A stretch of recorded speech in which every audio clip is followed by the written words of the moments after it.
Hey everyone, it's Mr. Dorian. Welcome to week 6. It says week 5 right here, but I will be adding this welcome to week 6 right underneath that. So this module is pretty long. It goes until October 12th, which is when Essay 1 is due.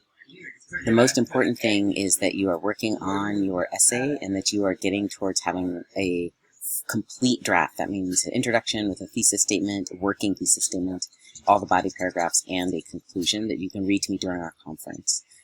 If you haven't already, please sign up for a conference. These are mandatory. They're part of the essay points, as you'll see in the prompt.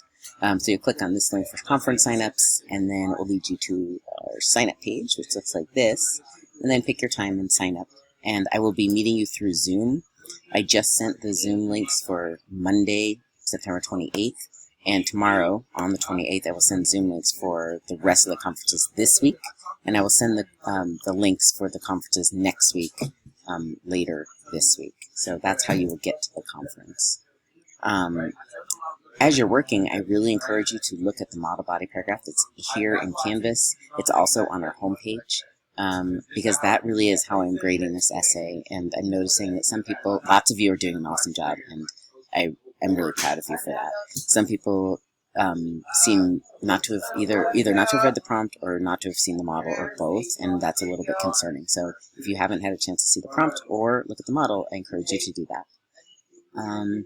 One other note before I sign off is just that we will also be starting Unit 2 before we turn in the essay for Unit 1, and that's just for time's sake. So not this week, but next week, you will see this module. It's way down here at the bottom right now, Introduction to Reparations. There will be readings that you'll be doing, and annotations that you'll be doing, and a few activities that you'll be doing as well.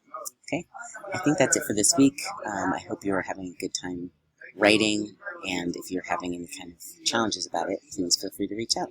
Okay, see you soon.